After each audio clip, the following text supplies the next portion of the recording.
Welcome back, everyone. This is the first of the videos that I'll be posting and making available to you for content review. This first chapter is our chapter titled Thermochemistry. This is the title that you'll find in the interactive general chemistry textbook. This corresponds to chapter number 6. If you're using the Brown and LeMay textbook, that is chapter number 5, or the same materials covered in chapter number 5. Okay. So, the first thing that we need to get after is a discussion of energy. Well, what is energy? Energy is the capacity to do work or transfer heat. Now, energy falls into two major categories of, or what we will primarily focus on is what is referred to as mechanical energy. Now this falls into two major categories, or these two major types of mechanical energy are kinetic energy, which is the energy of motion. You'll sometimes see this referred to with the equation E equals 1/2 mv squared. I'm going to rewrite this. E sub k equals 1/2 mv squared. That is, the subscript k there is for kinetic energy is equal to 1/2 times the mass of an object, using the units of kilograms, and velocity, and that is meters per second, and that is going to be squared. So that's meters per second squared. Okay, so you'll sometimes see that as kinetic energy. So an object in motion has kinetic energy. You contrast that with what is known as potential energy. Potential energy is stored energy, the energy of an object that is not in motion. That is known as potential energy. So something that you're holding on to, like this stylus, as I hold it, has potential energy. However, when I drop it, well, I dropped it too far. When you drop it, that's when it exhibits kinetic energy. So one of the things that you should become accustomed to is the commonly discussed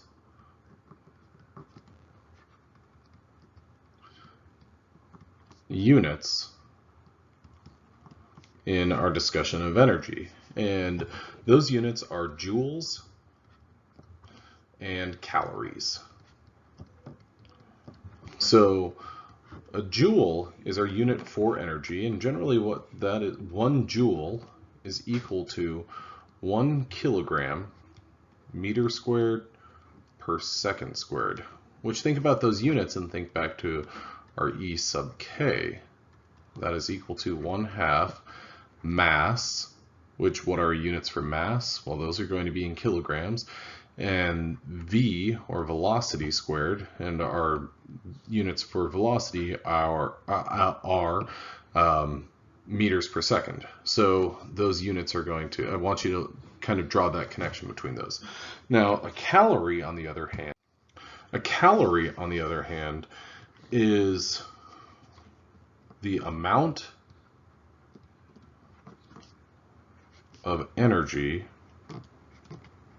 in joules required to raise 1 gram of water, DH2O, deionized H2O, 1 degree Celsius. So 1 calorie is equal to 4.184 joules. So that's something that we'll get into a little bit later, because this is a discussion of specific heat, or definition. That definition is related to specific heat, which we'll get into a little bit later. Do not mix this up with calories from a nutritional standpoint, because nutritional is a capital C, and 1 capital C is equal to 1,000 calories in the context that we're going to be talking about it. So keep that in mind as we move through this material. So now that we've gotten into some of the particulars of energy, specifically those those units of energy, those common units of energy, well, we need to have a discussion about the properties of energy.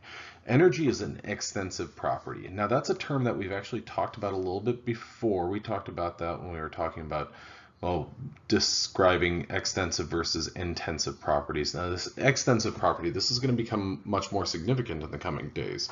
Energy is an extensive property, so that means it depends on the amount of material. The way that I always try to think about this is I think about like a 20-ounce Dr. Pepper bottle, or I think about a cup that I've filled with gasoline.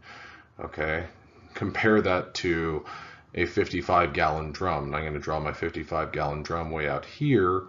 This is considerably larger than my single glass of gasoline. If I light both of these on fire, which one is going to produce more heat? Or which one's going to produce more heat energy? Well, it's going to be this guy over here because there's simply more of that gasoline to burn. Okay, so next up is this kind of new idea that we haven't talked about previously, but it does bring into our discussion some of the material that we talked about previously, and that is our discussion of states. So energy is a state function. What that means is that we have to think about, well, what are different states? We talked about solids, liquids, and gases. Now, what a state function is basically a property of a system that is determined by specifying its condition or state. Now, what's important about this is this value of a state function does not depend on the particular history of that sample. So it doesn't matter how it got here, how it arrived at it. All that matters is the current state of that substance. Okay, so now is kind of one of the last things that we're going to talk about with this chunk of material, and that is thermo. Well, thermodynamics is the study of energy and its transformations. So look at that word there, thermodynamics. So dynamics should suggest like changes. So we're looking at energy and how it changes over time. Now, our first law of thermodynamics is energy can be neither created nor destroyed in a chemical reaction. The key of that is the energy of the universe is constant.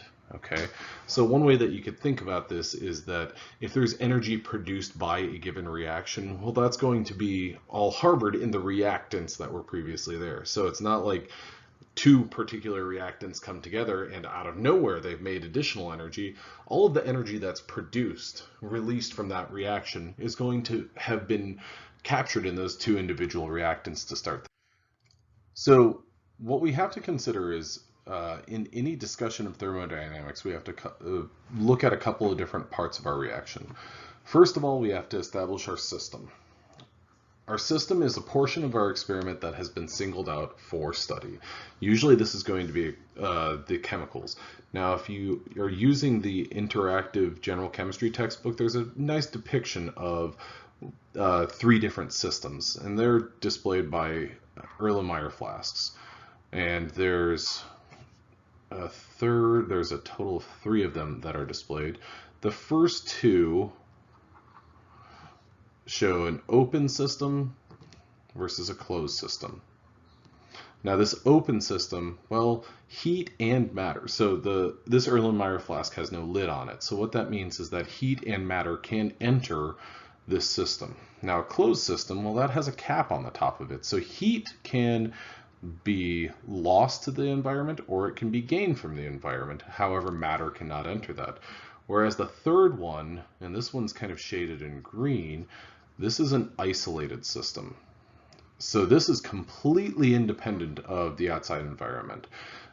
Heat and matter cannot be gained or lost to the outside environment. So that shows basically our system, but it also contrasts it with our surroundings. And our surroundings in any thermodynamic discussion are everything else.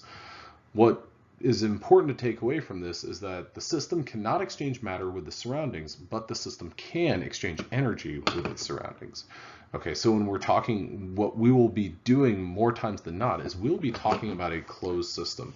So this system can exchange energy with its surroundings, but not matter. So there are different scenarios, but 9 times out of 10, we're going to be talking about a closed system. All right, well, thank you very much.